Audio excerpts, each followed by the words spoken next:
तो शुरुआत करते हैं ट्रांसमिशन और डिस्ट्रीब्यूशन के नेक्स्ट चैप्टर के साथ। तो नेक्स्ट चैप्टर है हमारा 12। तो 12वें चैप्टर में हम देखेंगे ट्रांसमिशन डिस्ट्रीब्यूशन में पावर फैक्टर इम्प्रूवमेंटेशन। क्या क्या देखेंगे भाई? Power factor improvementation, lesson number 12। इससे पहले मैं आपको बूस्टर पढ़ा चुका हूँ। बूस्टर क्या करता है? डीसी ट्रांसमिशन लाइन में डीसी शंट मोटर के द्वारा ही डीसी सीरीज मोटर को कांस्टेंट स्पीड पर चलाता है, जिसकी सीरीज फील्ड वाइंडिंग क्या करती है? जो डाउन वोल्टेज है उसको बूस्ट करती है, इसीलिए उसका नाम क्या धरा गया है? बूस्टर। तो वही वोल्टेज को कंपनसेट करती है और उसको बराबर एकदम कांस्टेंट वैल्यू में आउटपुट पर बनाए रखती है। अब जरा देखिए, हम बात करते हैं पावर फैक्टर की। किसकी बात करते हैं भाई? पावर फैक्टर की। अब एसी में आ जाइए। क्या होता है एसी में? कॉस फाई होता है। कॉस फाई का इफेक्ट क्या होता है? क्या कॉस फाई से नुकसान हो सकते हैं? कॉस फाई के बढ़ने से क्या नुकसान है? कॉस फाई को कैसे कंपनसेट करा जा सकता है, कैसे कम करा जा सकता, सभी चीजों को देखेंगे। पहले हम बात करते हैं कॉस फाई की। कॉस फाई होता क्या है? देखिए, ट्रांसमिशन और डिस्ट्रीब्यूशन का चैप्टर नंबर है 12।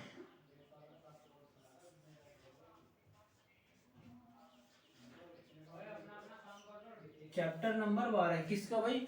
ट्रांसमिशन और डिस्ट्रीब्यूशन का। चैप्टर नंबर 12 में सारे ही हम कैलकुलेशन करेंगे पावर फैक्टर इंप्रूवमेंटेशन की। किसकी बात करेंगे भाई हम? पहले बात करते हैं पावर फैक्टर की। पावर फैक्टर होता क्या है? पावर फैक्टर क्या होता है? देखो, ये एक कोसाइन वैल्यू है। मैं बोल रहा हूं यह एक कोसाइन वैल्यू है किसी भी सर्किट में करंट और वोल्टेज के फेज डिफरेंस की। पावर फैक्टर किसी भी सर्किट की कोसाइन वैल्यू है। क्या है कोसाइन वैल्यू? किसके बीच के एंगल की? उसमें फ्लो होने वाली करंट और वोल्टेज के बीच के एंगल की कोसाइन वैल्यू को ही क्या बोला जाता है? Power factor. क्या बोला जाता है भाई? Power factor. जैसे कि हम उसको दिखाते हैं पावर फैक्टर को कॉस फाई से। किससे दिखाते हैं भाई? कॉस फाई से। कॉस फाई मैंने बताया कोसाइन वैल्यू है। कॉस अलग। यदि मान लीजिए, देखो मैं कह रहा हूं कि मेरे पास करंट है यहाँ पर, ये मान लीजिए वोल्टेज है। क्या है भाई? वोल्टेज। ये है मेरे पास करंट। क्या है भाई? ये मेरे पास करंट। यदि वोल्टेज से करंट थीटा डिग्री पीछे है, कितना भाई? थीटा डिग्री पीछे है, तो पावर फैक्टर होएगा, पावर फैक्टर कॉस फाई बराबर होता है, यदि मैं इस थीटा के साथ कोसाइन लगा दूं। क्या लगा दूं भाई? कोसाइन। तो ये मेरा क्या कहलाएगा? Power factor. पावर फैक्टर अलग है और पावर का नाम है एंगल अलग है। क्या है? पावर फैक्टर अलग है और ये एंगल अलग है। ये जो वोल्टेज है और जो करंट है उसके बीच के एंगल को यदि मैं कोसाइन में रिप्रेजेंट करूं तो निकलने वाली वैल्यू क्या कहलाएगी? पावर फैक्टर कहलाएगी। क्या कहलाएगी भाई? पावर फैक्टर कहलाएगी। या फिर देखिए कॉस फाई क्या होता है? किसी सर्किट में जितनी पावर मैं यूज कर रहा हूं या जो वर्किंग पावर है जिसको हम किलोवाट से दिखाते हैं और अपॉन जितनी पावर मैं सर्किट को दे रहा हूं, उन दोनों का रेशो भी क्या कहलाता है? केवीए या कॉस फाई कहलाता है। या फिर किसी सर्किट में कहे कि जितना रेसिस्टेंस इफेक्ट है और जितना टोटल इफेक्ट है रसिस का इंपेडेंस का, उसकी वैल्यू को भी क्या कहा जाता है? Cos phi. आर अपॉन का जेड कहा जाता है। इसको क्या कहा जाता है? आर अपॉन का जेड। कहीं भी सर्किट में कहे ये मेरे पास क्या होती है? एक्टिव पावर क्या होती है, या फिर मैं कह सकता हूं एक्टिव पावर और upon apparent power. Apparent power का रेशो क्या कहलाता है भाई? कॉस फाई कहलाता है। क्या कहलाता है? कॉस फाई कहलाता है। देखिए, यदि मैं कॉस फाई को डिजाइन करूं, एक मेरे पास होती है रिएक्टिव पावर। क्या होती है भाई? मैं यहीं पर लिख रहा हूं अलग से। एक होती है मेरे पास रिएक्टिव पावर।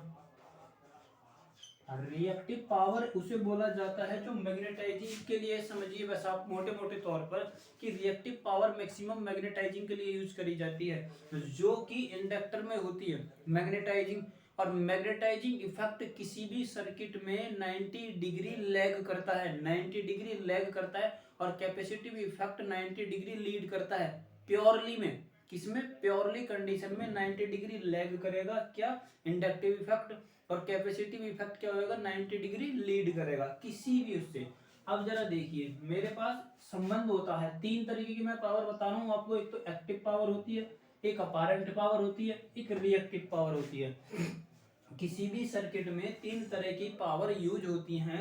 एक तो होती है रिएक्टिव पावर, जो मैग्नेटाइजिंग पावर बोल सकते हैं जिसको। एक एक्टिव पावर होती है, जिसे वर्किंग पावर बोल सकते हैं। एक होती है अपैरेंट पावर, वह होती है जो गिवन वैल्यू होती है, जिसको हम सेंड कर रहे हैं, जो टोटल सर्किट की टोटल पावर होती है। मान लीजिए रिएक्टिव पावर को मैं दिखा रहा हूँ Q से, एक्टिव पावर को दिखा रहा हूँ मैं W से, इसको दिखा रहा हूँ मैं S से, कुछ भी मान लीजिए। अब जरा देखिए क्या बोला है मैंने, अपैरेंट पावर। तो अपैरेंट पावर जो होती है एस स्क्वायर बराबर, कभी आपको ये निकालना हो तो कितना हो जाएगा भाई, क्यू स्क्वायर प्लस का ओमेगा स्क्वायर। ये दोनों याद रखने हैं। या फिर मैं एस बराबर लिख सकता हूँ अपैरेंट पावर बराबर कितना लिख सकता हूँ, रिएक्टिव पावर का स्क्वायर और इंटू एक्टिव पावर का स्क्वायर। ये मेरे पास क्या होती है भाई, अपैरेंट पावर। क्या बोलते हैं इसको, अपैरेंट पावर। देखिए यदि मैं इनके बीच में रिलेशन खींचूं, यदि रिलेशन बनाया जाए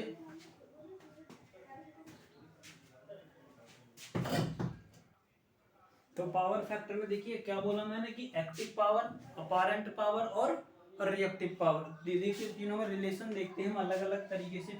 बस आपको यही याद रखना, इसी के द्वारा हम तीनों पावर को निकाल सकते हैं। आप इधर को ट्रांसफर करोगे तो मैं कौन सी पावर निकाल सकता हूँ, एक्टिव पावर। यदि इधर को घुमाऊंगा तो मैं इसे क्या निकाल सकता हूँ, रिएक्टिव पावर।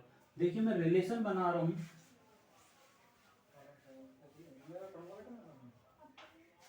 मान लीजिए, देखो हमेशा एक चीज याद रखना, जो एक्टिव पावर होगी वो वोल्टेज के फेज में होगी, जो रेफरेंस होएगा उसी के फेज में होगी, चाहे आप रेफरेंस मानो वोल्टेज या करंट। जो एक्टिव पावर होगी, एक्टिव पावर वो रेफरेंस के फेज में होगी, और जो रिएक्टिव पावर होगी वो रेफरेंस से या तो 90 डिग्री लैग करेगी या 90 डिग्री लीड करेगी, कुछ भी करेगी, लेकिन लीड करेगी या लैग करेगी। लेकिन जो एक्टिव पावर होगी वो फेज के बिल्कुल सेम फेज के रेस्पेक्ट में रहेगी, चाहे फेज रिफरेंस आप करंट को मानो चाहे आप वोल्टेज को मानो। देखिए मान लीजिए,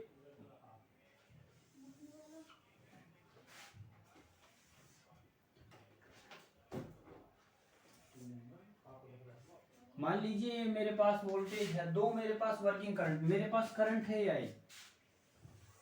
देखो किसी भी सर्किट में दोनों तरीके के इफेक्ट होते हैं, कैपेसिटिव रेसिस्टिव भी होता है और इंडक्टिव भी होता। यदि उसमें रेसिस्टिव इफेक्ट होता तो मेरे पास जो वर्किंग कंपोनेंट है करंट और वोल्टेज दोनों एक फेज में होते, लेकिन इंडक्टिव इफेक्ट होने के कारण 90 डिग्री कम से कम लैग करेगा, लेकिन रेसिस्टेंस के कारण वो अब जो लैग करेगा 90 डिग्री से कम करेगा। मान लीजिए कि करंट मेरे पास यहाँ है, एक्चुअल करंट ये है, इसी का एक फैक्टर मुझे मिलेगा, ये मैंने मान लिया वोल्टेज। क्या मैंने मान लिया, वोल्टेज। ये मैंने मान ली करंट। मान लीजिए ये मेरे पास वो करंट जो मैग्नेटाइजिंग है, मैंने मान लिया इसके आई माइक्रो। इसको मान लिया मैंने करंट आई डब्ल्यू, जो वर्किंग करंट है। वर्किंग करंट को लिख सकता हूँ मैं आई कॉस थीटा, इसको लिख सकता हूँ आई साइन थीटा। क्या लिख सकता हूँ भाई, आई साइन थीटा। ये मान लीजिए मेरे पास मेन करंट है। जैसे कि अब जरा देखिए, मैं यदि इसको पावर में ट्रांसफर्ड करूं, किस में पावर में ट्रांसफर्ड करूं, तो ये मेरे पास पावर कौन सी बनेगी, एक्टिव पावर। तो मैं इसको इधर लिख सकता हूं वी आई और इंटू कॉस फाइव। किलोवाट में लिखूंगा तो कितना लिख सकता हूं, 10 टू की पावर 3 किलोवाट, 10 टू की पावर 3 वाट या किलोवाट। इसको देखिए, इसको कितना लिखा जा सकता है, मेरे पास आई माइक्रो साइन ओमेगा टी। कौन सी करंट है, मैग्नेटाइजिंग, मैग्नेटाइजिंग कंपोनेंट है। तो मैं इसको कितना लिख सकता हूं, आई माइक्रो साइन साइन थीटा और इंटू 10 टू की पावर 3 किलोवाट।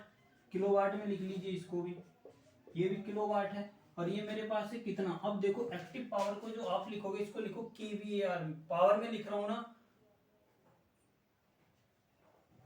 ये मैंने लिखी है क्या, पावर। तो आप भी यहाँ पर पावर लिखिए, तो पावर कितनी लिख दूंगा मैं, V इंटू आई, V इंटू आई माइक्रो, और इंटू कितना लिख सकता हूं मैं, साइन थीटा। और इसको कितना लिख सकता हूं मैं, KVAR, और इसको कितना लिख सकता हूं मैं, KW, किलोवाट। यदि मैं यहाँ पर करंट लिखूं तो I बराबर कितना लिख सकता हूँ, IW, और ये मेरे पास हो सकता है कॉस थीटा। इस वाली करंट को लिखूंगा तो कितना लिख सकता हूँ, आई माइक्रो साइन और इंटू थीटा। ये मेरे पास है मैग्नेटाइजिंग करंट, ये मेरे पास है वर्किंग करंट, और ये है मेरे पास रियल करंट जिसका मैं प्रयोग कर रहा हूँ। लेकिन हमारे पास एक्टिव पावर का कौन सा डेरिवेशन है, ये वाला। तो ये एक्टिव पावर के लिए है, ये रिएक्टिव पावर के लिए है, और ये अपारेंट पावर के लिए है। यदि मैं कहूँ इसी पर ग्राफ बनाऊं तो ये मेरे पास होता है अपारेंट पावर और इंटू 10⁻³ केवी। बस यही आपको याद रखना है।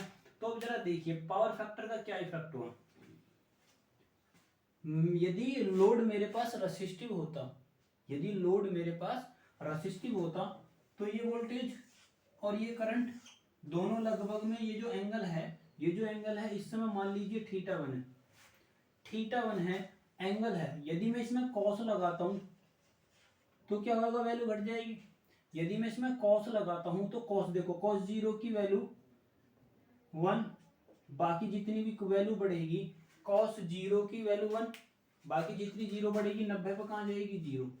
तो देखिए यदि जितना ये एंगल बढ़ेगा, जितना ये एंगल बढ़ेगा, जितना ये वाला एंगल बढ़ेगा, कॉस में वैल्यू एंगल थीटा की वैल्यू उतनी ही बढ़ेगी, कॉस के अंदर थीटा की वैल्यू उतनी ही बढ़ेगी, और जितनी थीटा की वैल्यू बढ़ेगी कॉस की वैल्यू उतनी ही कम आएगी। पावर फैक्टर उतना ही घटेगा जितना जितना थीटा बढ़ेगा, कॉस फाई उतना ही घटेगा, कॉस फाई उतना ही घटेगा जितना थीटा बढ़ेगा। इसलिए हम चाहते हैं कि थीटा कम से कम हो, ये वाला कंपोनेंट आई का ये बिल्कुल वी के रेस्पेक्ट में हो, वी के रेस्पेक्ट में हो। लेकिन इंडक्टिव इफेक्ट के कारण क्या होता है, ये कंपोनेंट पीछे खिसक जाता है, और पीछे खिसकने के कारण थीटा की वैल्यू बढ़ेगी, और जब थीटा की वैल्यू बढ़ेगी तो कॉस थीटा की वैल्यू घटेगी, और वो हमारे लिए सही नहीं होगा। इसीलिए हम क्या करेंगे, पावर फैक्टर का इम्प्रूवमेंटेशन। अगले टॉपिक को हम पढ़ेंगे पावर फैक्टर इम्प्रूवमेंटेशन। पहले पावर फैक्टर के लॉसेस देख लीजिए, ट्रांसमिशन या उसमें क्या क्या नुकसान होते हैं, और देख लीजिए इसमें थोड़ा सा। यदि मैं इसे करंट का भी डेरिवेशन दूं यहाँ पर, किसके लिए, करंट के लिए, देखो ये मेरे पास वर्किंग करंट है, वर्किंग कंपोनेंट,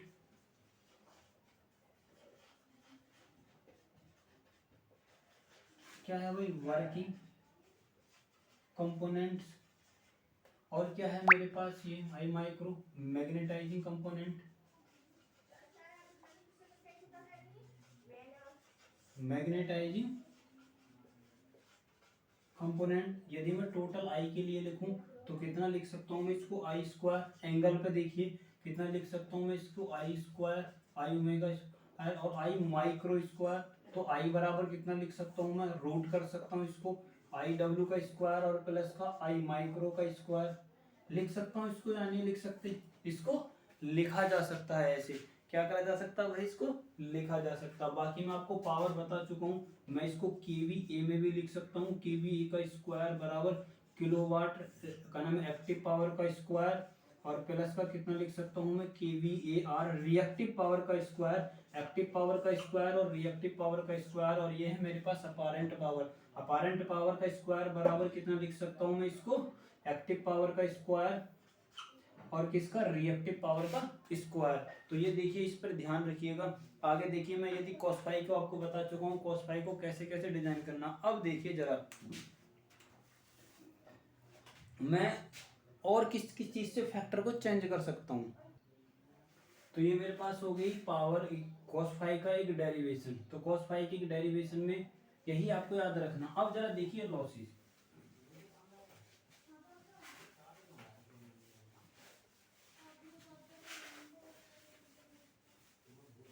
क्या क्या इफेक्ट हो सकते हैं cos फाई से। देखिए इफेक्ट ऑफ cos फाई,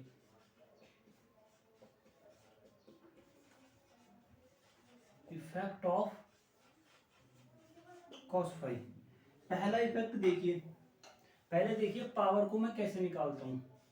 तो पावर बराबर होती है मेरे पास भाई √3 वी एल लिख सकता हूं, यदि लाइन के साथ है तो आई एल, और इंटू कितना लिख सकता हूं मैं, cos फाई। क्या लिख सकता हूं, आई एल और इंटू cos फाई।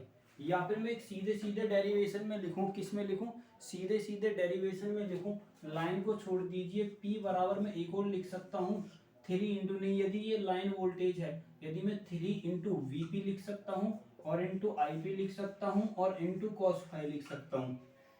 पहला इफेक्ट देखिए केवीए उस पर, करंट पर।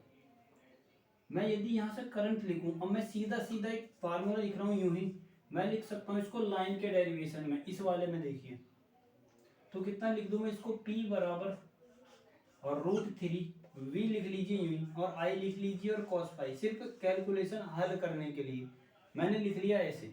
अब जरा देखिए मैं यदि यहाँ से करंट निकालता हूँ तो i बराबर p ऊपर है, मैं लिख सकता हूँ इसको √3 और इंटू v और इंटू cos फाई।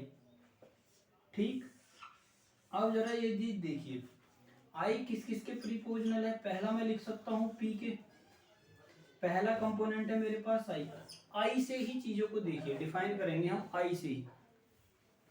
यदि मेरे पास करंट बढ़ेगी, पहली बात यदि मैं कहता हूं कि मैं पावर को बढ़ाता हूं, नहीं बात पावर को बढ़ाता हूं तो करंट बढ़ेगी, करंट बढ़ेगी तो भाई कंडक्टर ज्यादा चाहिएगा, कंडक्टर ज्यादा चाहिएगा तो क्रॉस सेक्शन एरिया ज्यादा होएगा, और क्रॉस सेक्शन एरिया ज्यादा होएगा तो तार भी ज्यादा लगाना पड़ेगा, और तार भी ज्यादा लगाना पड़ेगा तो इसका मतलब हमारे पास इंस्ट्रूमेंटेड ट्रांसमिशन के लिए कॉस्ट भी बढ़ेगी। तो मैं ऐसा क्या चाहता हूं कि पावर तो ज्यादा से ज्यादा ट्रांसमिट करूं, लेकिन ना तो ज्यादा क्रॉस सेक्शन एरिया की जरूरत पड़े और ना ही मेरे पास कॉस्ट इतनी ना ही मुझे ज्यादा कॉस्ट लगानी पड़े। तो देखो पावर कांस्टेंट मान लीजिए, पावर को कांस्टेंट मान लीजिए, पावर को मैं ट्रांसमिट कर रहा हूं। अब जरा देखिए, अब पावर कांस्टेंट मान ली तो पावर का रिलेशन खत्म आई से। अब इन सब चीजों को देखिए, यदि मैं cos फाई के लिए आई का प्रीपोजिशनल, मैंने पाई को इसको कांस्टेंट मान लिया तो आई प्रीपोजिशनल लिख सकता हूं मैं 1 का cos फाई, कितना लिख सकता हूं मैं 1 का cos फाई करंट के लिए। अब देखिए इसके नुकसान देखिए, पहले cos फाई में यदि मान लीजिए मेरे पास v है, ये करंट आई है, यदि ये वाला एंगल बढ़ेगा, यदि ये डिफरेंस बढ़ेगा, थीटा की वैल्यू बढ़ेगी तो देखिए cos फाई की वैल्यू घटेगी, और नीचे वैल्यू दी हुई है, जब कभी भी नीचे वैल्यू दी गई है और वो वैल्यू जितनी घटेगी ऊपर वाली वैल्यू में भाग दिया जाएगा वो वैल्यू उतनी ही ज्यादा आएगी। इसका मतलब ये वाला एंगल बढ़ेगा, थीटा की वैल्यू बढ़ेगी तो cos फाई की वैल्यू घटेगी, और cos फाई की वैल्यू घटेगी तो इस ऊपर वाली वैल्यू बढ़ेगी, और जब ऊपर वाली वैल्यू बढ़ेगी तो वो किसके प्रीपोजिशनल है, करंट के। तो जिस सर्किट का पावर फैक्टर जितना कम होगा, जिस सर्किट का पावर फैक्टर cos फाई जितना कम होगा उसमें करंट की वैल्यू उतनी ही ज्यादा होगी, और करंट की वैल्यू जितनी ज्यादा होगी उतना ही उसमें ज्यादा लॉस होंगे, I2R लॉस ज्यादा होगा। करंट हमें जो वायर की क्रॉस सेक्शन एरिया होता है वायर का, उसकी ज्यादा जरूरत पड़ेगी, और ज्यादा जरूरत पड़ेगी तो ध्यान रखना मटेरियल भी ज्यादा लगेगा, और मटेरियल ज्यादा लगेगा तो उसकी कॉस्ट भी बढ़ेगी। तो मैं यहाँ से कह सकता हूँ कि ये मेरे पास आई प्रीपोजिशनल है, तो आई जिस समय है तो आई को प्रीपोजिशनल लिख सकता हूँ क्रॉस सेक्शन एरिया के, किसके प्रीपोजिशनल लिख सकता हूँ भाई, क्रॉस सेक्शन एरिया के, क्रॉस सेक्शन एरिया के, और क्रॉस सेक्शन एरिया प्रीपोजिशनल हो सकता है भाई साहब मटेरियल के, किसके हो सकता है, मटेरियल के, और मटेरियल प्रीपोजिशनल हो सकता है कॉस्ट के, और कॉस्ट प्रीपोजिशनल तो हो सकती है 1 के cos फाई के। तो ये होता है हमारे पास कॉस्ट का इफेक्ट किसके साथ, cos फाई के साथ। किसका इफेक्ट, cos फाई के साथ। अब देखिए एक मेरे पास फार्मूला होता है इसी में cos फाई के साथ, केवीए के साथ। दूसरा देखिए मेरे पास पहला पॉइंट है, दूसरा पॉइंट देखिए, मैं यदि कहूं केवीए, क्या भाई केवीए, फार्मूला क्या होता है केवीए का, मैं लिख सकता हूं इसको बराबर के डब्ल्यू कितना किलोवाट और अपॉन का cos फाई, कितना लिख सकता हूं भाई मैं, cos फाई। ये मेरे पास दूसरा डेरिवेशन के लिए, किसके लिए, दूसरे डेरिवेशन के लिए।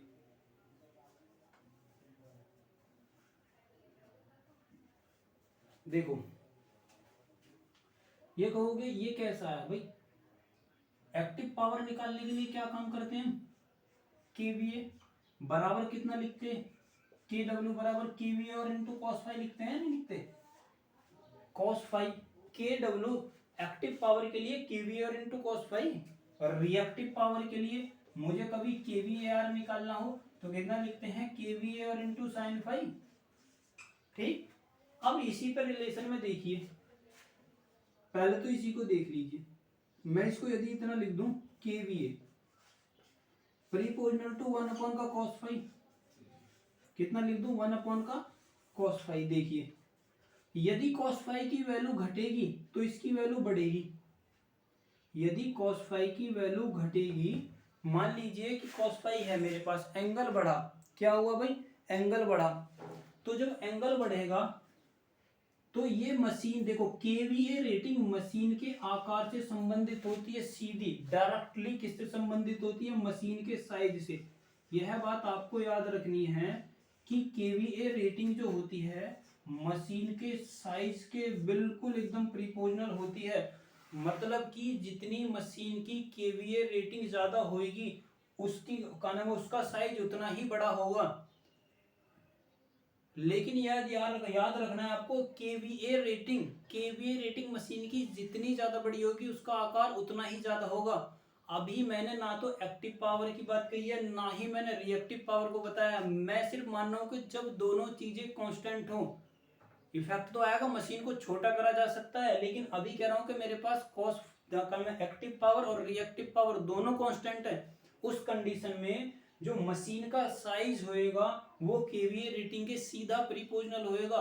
यदि मैं बिल्कुल एकदम कांस्टेंट पावर किसी को सप्लाई कर रहा हूं, बिल्कुल कांस्टेंट पावर, मान लीजिए किसी मशीन को 4 किलोवाट की जरूरत है, 4 किलोवाट ही दे रहा हूं, लेकिन यदि cos फाई बढ़ेगा, मशीन अभी भी मेरी पाई, यदि सामने वाली मशीन का पावर फैक्टर घटा दिया गया, cos फाई घटा दिया गया, मशीन मेरी अभी भी 4 किलोवाट पर है, तो वैसे मुझे मशीन का साइज बढ़ाना पड़ेगा, तभी मैं मशीन को, दूसरी वाली मशीन को उतनी आउटपुट दे सकता हूँ, क्योंकि मेरी मशीन बराबर वही आउटपुट जनरेट कर रही है जो पहले कर रही थी, लेकिन ज्यादा पावर एब्जॉर्बेशन के लिए मुझे मशीन का आकार बढ़ाना पड़ेगा। तब जब एक्टिव पावर कांस्टेंट और रिएक्टिव पावर दोनों कांस्टेंट हो, देखिए यहाँ पर यदि पावर फैक्टर बढ़ेगा, जो किसी लोड को तुम सप्लाई दे रहे हो, यदि उस लोड का cos फाई एंगल बढ़ा, नहीं एंगल बढ़ा, तो उसका cos फाई घटेगा, और cos फाई घटेगा तो ध्यान रखना केवीए रेटिंग मशीन की बढ़ानी पड़ेगी, तभी सामने वाली मशीन को चलाया जा सकता है। जब केवीए रेटिंग बढ़ेगी, जब केवीए रेटिंग बढ़ेगी तो ध्यान रखना मशीन का साइज भी बढ़ेगा,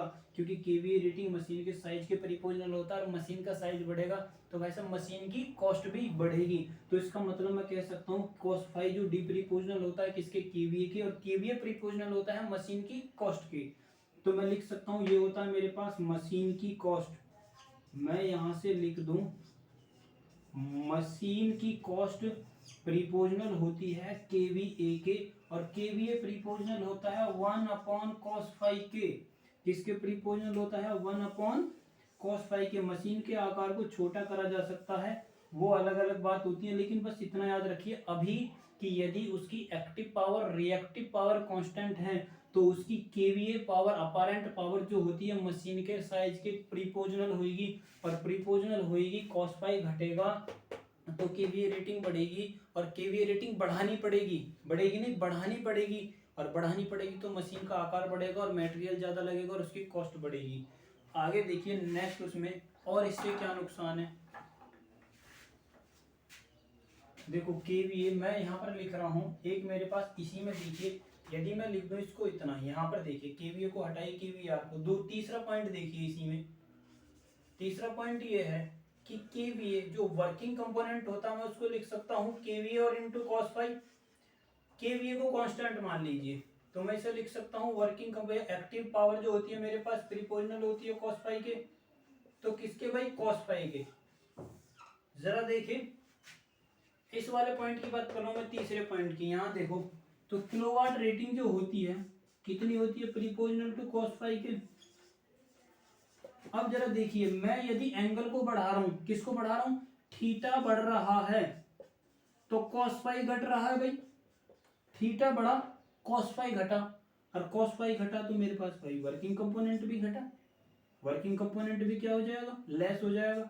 तो cos फाई के बढ़ने से जिस आउटपुट को मैं पहले प्राप्त कर रहा था अब मुझे वो आउटपुट नहीं मिलेगी, चाहे सामने वाली मशीन बराबर मुझे उसी आउटपुट पर सप्लाई दे रही है, लेकिन यदि मेरी खुद का मशीन का पावर फैक्टर बढ़ता है तो मैं आउटपुट देना कम कर दूंगा, किसके कारण, cos फाई के घटने के कारण, और पावर एंगल जो होते उसमें एंगल जो होता है उसके बढ़ने के कारण, और पावर फैक्टर घटेगा तो मशीन की जो आउटपुट दे रही है, जो मशीन से आउट, एक तो है मशीन को इनपुट देने वाली और एक वो मशीन जो चल रही है जिससे मैं आउटपुट ले रहा हूँ, जिस मशीन से मैं आउटपुट ले रहा हूँ उसकी किलोवाट रेटिंग क्या हो जाएगी, कम हो जाएगी। क्या हो जाएगी भाई, आउटपुट उसकी कम हो जाएगी। अगला इफेक्ट देखिए size of conductor. Size of conductor मैं आपको बता चुका हूँ। साइज ऑफ कंडक्टर यहाँ पर ही देखिए कि करंट जब क्रॉस सेक्शन एरिया होएगा। अगला पॉइंट देखिए इसमें लॉसेज ऑफ मटेरियल। क्या है भाई? Losses of material.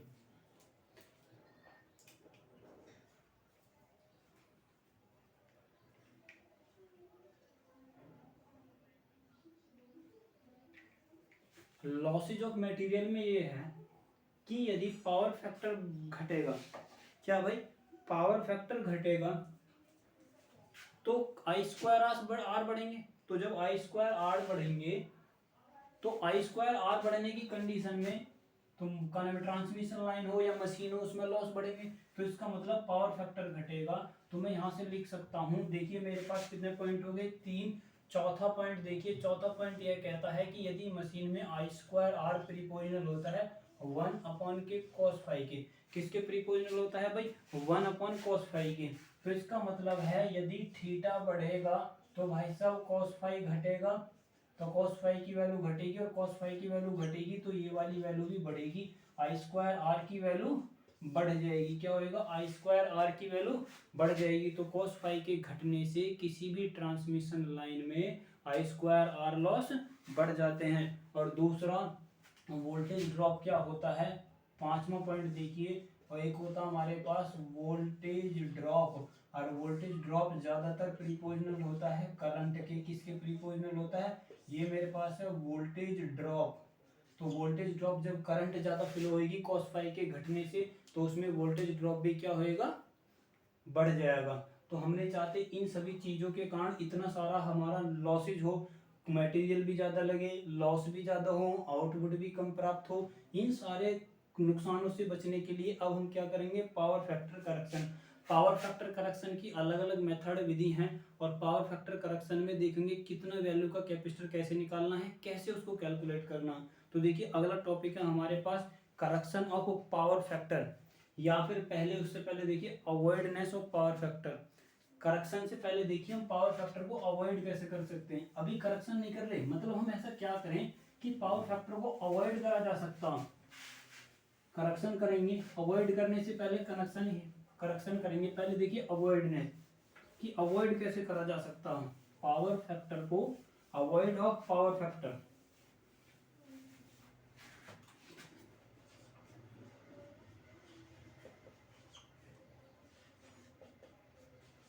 Avoid of power factor देखिए, पहला तो ये इंडस्ट्री में सबसे ज्यादा पावर फैक्टर जो प्रभावित होता है वो इंडस्ट्री से होता है। किससे होता है? इंडस्ट्री से। जहां पर इंडक्टिव लोड ज्यादा होते हैं जब वहां पर पावर फैक्टर सबसे ज्यादा प्रभावित होता है। देखिए पहला मैं कहूं कि पावर फैक्टर को कैसे अवॉइड करा जा सकता। पहला तो ये हाई स्पीड मोटर का प्रयोग करके। किसका? Uses of high speed motor.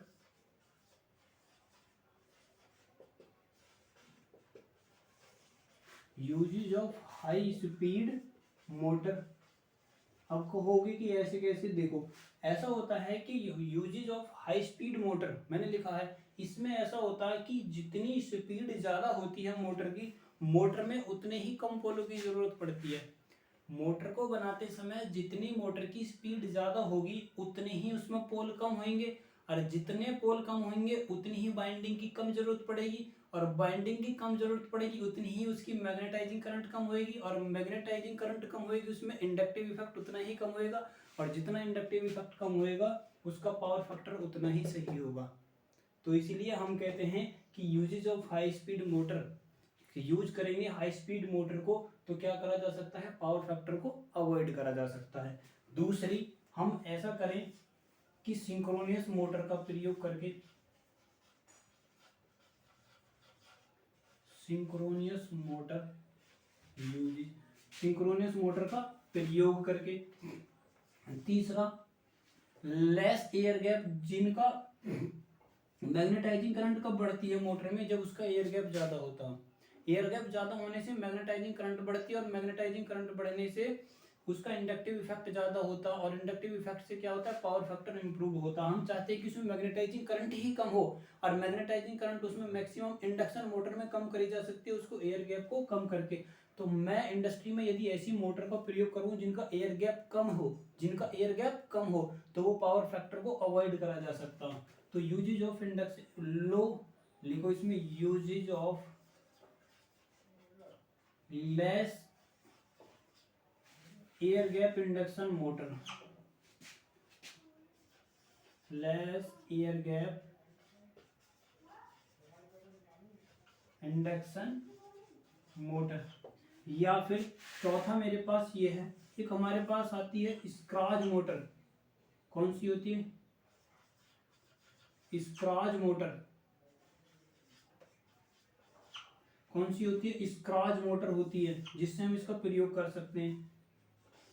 और भी बहुत सारी चीजें हैं जिसके द्वारा हम पावर फैक्टर को क्या करा जा सकता है भाई, इम्प्रूव करा जा सकता है। या फिर देखो और एक चीज हो सकती है ट्रांसफार्मर के बारे में। देखिए ट्रांसफार्मर भी ऐसा ही है जिसमें इंडक्टिव लोड होता है। तो ट्रांसफार्मर में हाई परमेबिलिटी की मैग्नेटिक कोर प्रयोग करके transformer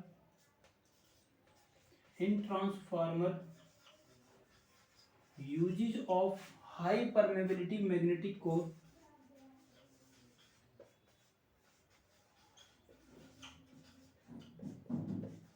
high permeability magnetic core, किसमें? ट्रांसफार्मर में हाई परमेबिलिटी मैग्नेटिक कोर का प्रयोग करके। और हाई स्पीड मोटर, ये बहुत सारे ऐसे हमारे पास कंपोनेंट है जिसके द्वारा हम क्या कर सकते हैं, पावर फैक्टर को अवॉइड कर सकते हैं। फिर बहुत सारे देखो, जैसे मैंने लिखा है हाई स्पीड मोटर को, सिंक्रोनस मोटर को, या मोटर जनरेटर जो सेट होते हैं जो हम घरों में बिजली बनाने के लिए काम करते हैं कभी कभी छोटे, यदि वहां पर भी सिंक्रोनस मोटर का प्रयोग करें तो क्या करा जा सकता है, पावर फैक्टर को सुधारा जा सकता है। यूजेज ऑफ द लेस, जो कम एयर गैप की मोटर है उनका प्रयोग करके, स्क्रैच मोटर का प्रयोग करके, कंपनसेटर भी मोटर होती है उसका प्रयोग करके, या ट्रांसफार्मर में हाई परमेबिलिटी का प्रयोग करके, हाई परमेबिलिटी मैग्नेटिक कोर का प्रयोग करके इन सभी को क्या करा जा सकता है। या फिर हम ज्यादातर ऐसे कर सकते हैं, जितनी भी मोटर है उन सभी को ज्यादातर फुल लोड पे चलाया जाए, फुल लोड पे ज्यादा से ज्यादा करंट और एक्टिव पावर का प्रयोग करा जा सके मोटर का ज्यादा से ज्यादा, तभी पावर फैक्टर को क्या करा जा सकता है, अवॉइड करा जा सकता है, पावर फैक्टर को अवॉइड करा जा सकता। अब देखिए नेक्स्ट टॉपिक है इसमें पावर फैक्टर करेक्शन। हम पावर फैक्टर को सुधारेंगे कैसे, तो correction of power factor. Next topic लिखिए करेक्शन ऑफ पावर फैक्टर। तो बात करते हैं करेक्शन ऑफ पावर फैक्टर की। अभी हम बात कर रहे थे अवॉइड ऑफ पावर फैक्टर, अब बात करते हैं correction of power factor. Chapter number 12 है क्या भाई,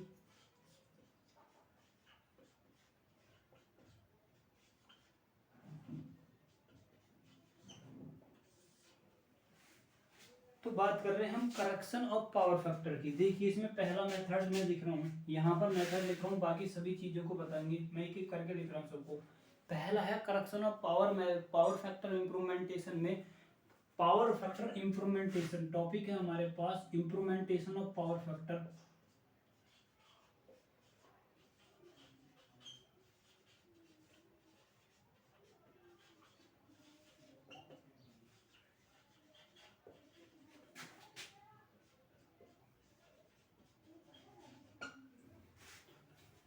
इंप्रूवमेंटेशन of power factor.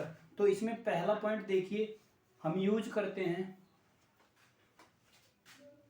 Bye using the high power factor motor. पहला देखिए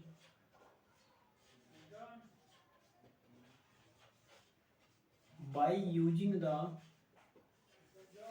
हाई पावर फैक्टर मोटर। पहला तो मेरे पास ये होता है कि मैं ऐसी मोटरों का प्रयोग करूं जिनका पावर फैक्टर अच्छा हो। दूसरा मेरे पास होता है bye using the compensated motor. कौन सा? Bye using the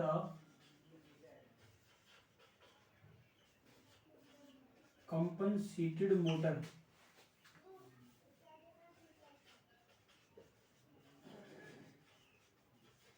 compensated motor किसका भाई? कंपनसेटेड मोटर का प्रयोग करके। दूसरा मेरे पास होता है फेज एडवांसर। तीसरा देखिए कौन सा होता है, फेज एडवांसर। एक होता है मेरे पास कैपेसिटर बूस्टर। या जिसको मैं बोलता हूँ स्टैटिक बूस्टर।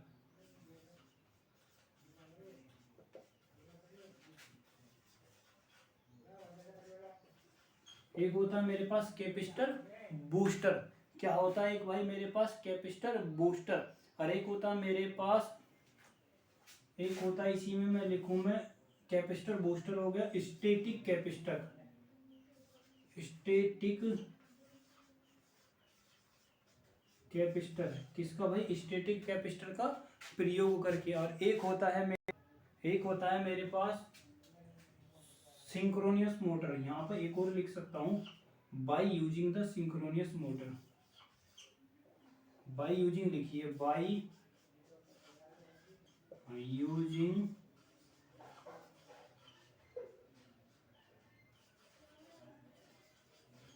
Synchronous motor. अब जरा देखिए, ये दोनों तो बिल्कुल सेम है, पहला और दूसरा, इसमें कोई यू नहीं है। बस आपको इतना याद रखना है, by using the high power factor मोटरों का यूज करके, बाई यूजिंग द कंपनसेटर, वही मोटर कंपनसेटर कहलाएंगी जो पावर फैक्टर का इंप्रूवमेंटेशन देंगी। होती तो अलग है, बहुत सारी मोटर होती है इन्हीं में, लेकिन एग्जांपल आप यही लिख लो, दोनों सेम के लिए ही है। एक तो होती है मेरे पास स्क्रैच मोटर, कौन सी होती है, स्क्रैच मोटर। मैं स्टेपर मोटर का स्क्रैच मोटर होती है, इसी में देखो सिंक्रोनियस मोटर भी इसी में आती है। किस में आती है, सिंक्रोनियस मोटर भी भाई इसी की श्रेणी में आती है। कौन सी, सिंक्रोनियस मोटर। और भी बहुत तरीके की मोटर होती हैं पावर फैक्टर में, जैसे कि एक होती है मेरे पास कोशिकी मोटर। कौन सी भाई, कोशिकी। कौन सी होती है, कोशिकी मोटर।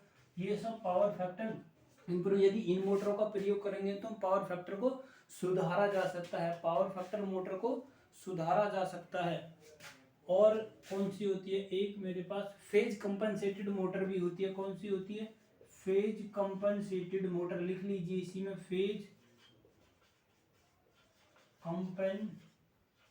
कंपनसेटेड मोटर कौन सी होती है, फेज कंपनसेटेड मोटर होती है। बहुत सारी होती है, टेंडेंसी मोटर होती है, और भी कुछ होती है, प्रेंची मोटर भी होती हैं। ये आपको नहीं लिखना, बस आपको तीन याद रखने हैं। हम जो यूज करते हैं by using the high speed power factor, high power factor की मोटर। स्क्रैच मोटर का पावर फैक्टर देखो वेरी और बहुत अच्छा होता है इसलिए, और फेज कंपनसेटेड मोटर का भी बहुत अच्छा होता है। और कोशिकी मोटर, ये सारी मोटर क्या होती हैं, अच्छे पावर फैक्टर की तरह काम करती हैं, और यही होती हैं जिनको हम बोल सकते हैं कंपनसेटेड मोटर बोल सकते हैं। तो पहला और दूसरा एग्जाम्पल ज्यादा नहीं है, बस आपको ये पता करना है कि मोटर कौन सी प्रयोग करी जाएगी इसमें। तो फेज कंपनसेटेड मोटर या स्क्रैच, दो एग्जाम्पल बहुत हैं। अब देखिए, एक होता है हमारे पास फेज एडवांसर, इंपोर्टेंट है हमारे पास कौन सा, फेज एडवांसर। देखिए फेज एडवांसर क्या करा जाता, पावर फैक्टर कैसे इंप्रूवमेंटेशन दिया जाता। ये मान लीजिए मेरे पास ट्रांसमिशन लाइन है, क्या है भाई, ट्रांसमिशन लाइन। यहां पर मैंने एक स्लिप रिंग इंडक्शन मोटर को प्रयोग करा। किसका, स्लिप रिंग इंडक्शन मोटर का। मैंने यहां से शाफ्ट के द्वारा उसकी स्लिप से कनेक्शन लिया।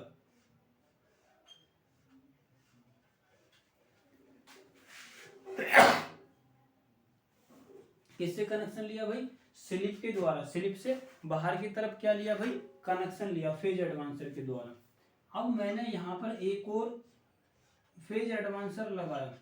क्या लगाया भाई, पहले तो मैंने ये एक मेरे पास होता है स्टैटिक फेज एडवांसर, एडवांसर क्या होता है, फेज एडवांसर। ये मेरे पास क्या है, फेज एडवांसर। ये मेरे पास है फ्रीक्वेंसी कन्वर्टर फेज एडवांसर। इसका पूरा नाम लिखिए, फ्रीक्वेंसी कन्वर्टर,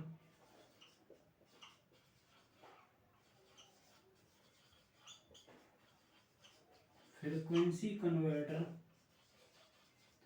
फेज एडवांसर। क्या लिख रहा हूं मैं इसको, phase, frequency converter phase advancer. ये मान लीजिए मेरे पास मोटर है जिसको मैं घुमा रहा हूं इसके द्वारा।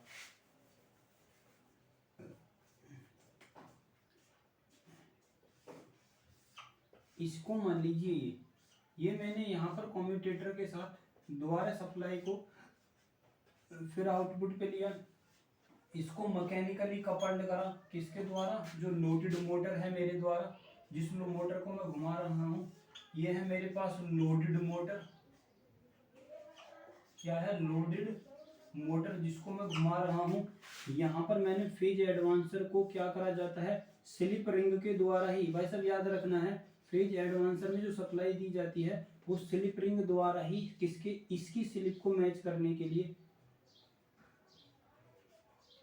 किसकी स्लिप को मैच करने के लिए, इसी की स्लिप को मैच करने के लिए, मुझे हटाना भी, देखिए इधर को ही बना रहा हूँ मैं, इधर को ही बना रहा हूँ। ये मेरे पास होगा ये वाला टर्मिनल, ये मान लीजिए 3 फेज के लिए तो ये वाला, और इसके लिए है तो ये वाला, तो ये तीनों के तीनों क्या होते हैं भाई, अलग होते हैं। अब जरा देखिए, अब यहाँ पर भी 3 टर्मिनल, ये मान लीजिए ये मेरे पास वो मोटर है जिसका मैं यूज कर रहा हूँ, 3 फेज इंडक्शन, 3 फेज, ध्यान रखना ये सिर्फ फेज इंडक्शन मोटर तो है, लेकिन ये है बाइंडिंग, कौन सी है, फेज बाउंड मोटर है, कौन सी है, फेज बाउंड मोटर है, स्लिप रिंग इंडक्शन मोटर है, कौन सी है भाई, स्लिप रिंग इंडक्शन मोटर। तो मैं इसको सप्लाई है मेरे पास स्लिप रिंग इंडक्शन मोटर, कौन सी है भाई, स्लिप रिंग इंडक्शन मोटर। तो मान लीजिए मैं इसको सप्लाई यहाँ से दे रहा हूँ, इसको सप्लाई ऐसे दे रहा हूँ, और एक टर्मिनल ये मैंने ऐसे कर दिया। ये फेज एडवांसर और ये मोटर दोनों कैसे जुड़ी होती हैं, मैकेनिकली कपल्ड होती हैं और इलेक्ट्रिकली भी कपल्ड होती हैं। ये मेरे पास कौन सी मोटर है, स्लिप रिंग इंडक्शन मोटर, कौन सी है भाई, स्लिप रिंग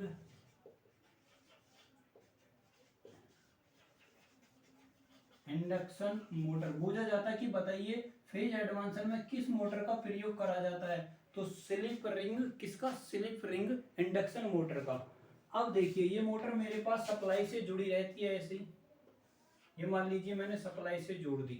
अब करा क्या जाता है, ये सप्लाई से आउटपुट वाली से जुड़ी हुई है, लेकिन स्लिप रिंग के द्वारा क्या करते हैं, यहाँ से फेज एडवांसर इसी से सप्लाई लेगा, फेज एडवांसर इसी से सप्लाई लेगा, और सप्लाई करने के बाद उस फ्रीक्वेंसी की करंट को जनरेट करेगा जिस पर सिंक्रोनियस मोटर का रोटर घूम रहा है। सिंक्रोनियस मोड इसका 3 phase slip ring induction motor का, 3 phase slip ring induction motor के अंदर रोटर में जो करंट, जिसको एक्साइटेड करंट बोला जाता है, जो मैग्नेटाइजिंग कंपोनेंट को जनरेट करती है, एक्साइटेड करंट जो मेन वोल्टेज से 90 डिग्री पीछे होती है, उसी के रेस्पेक्ट में उसी को कम करता है, बोझा जाए उसी को कम करता है कौन, phase frequency converter, phase advancer उसी फ्रीक्वेंसी की करंट को जनरेट करता है, मैग्नेटाइजिंग करंट को जनरेट करता है, जो 3 phase slip ring induction motor के रोटर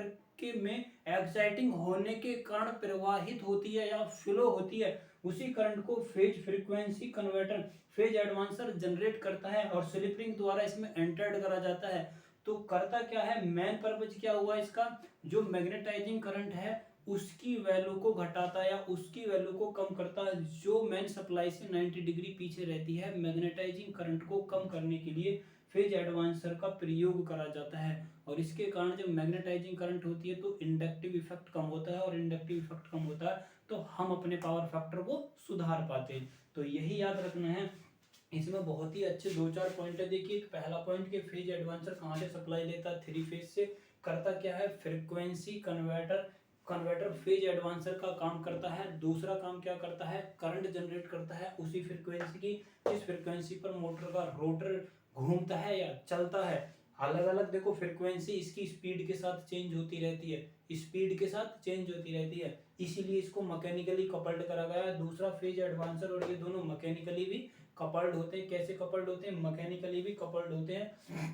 और करता क्या है, फेज एडवांसर कहाँ सप्लाई देता है, तो 3 phase slip ring induction motor के रोटर को सप्लाई देता है। किसके लिए, एक्साइटर के लिए। काम क्या करता है, उसकी मैग्नेटाइजिंग करंट को कम करता है। और मैग्नेटाइजिंग करंट 90 डिग्री क्या होती है, लैग करती है। ये सभी काम किसके हैं, फेज एडवांसर के। मोस्ट इंपोर्टेंट क्वेश्चन है कि फेज एडवांसर में किस मोटर का प्रयोग करा जाता है, तो 3 phase slip ring induction motor in used by the phase advancer. Phase advancer use of the 3 phase slip ring induction motor. 3 phase slip ring induction motor का प्रयोग करा जाता है किसमें, फेज एडवांसर में। तो ये हमारा होता है फेज एडवांसर।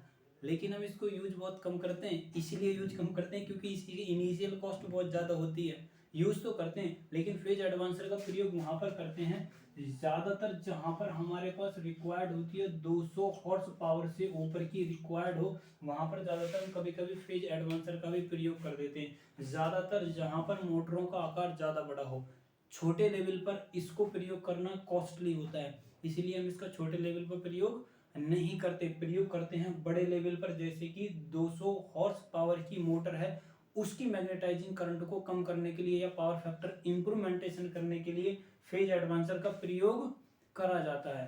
दूसरा हमारे पास होता है कैपेसिटर बूस्टर। फेज एडवांसर इसमें कैपेसिटर इंप्रूवमेंटेशन में अगला टॉपिक है हमारे पास कैपेसिटर बूस्टर। देखिए कैपेसिटर बूस्टर के लिए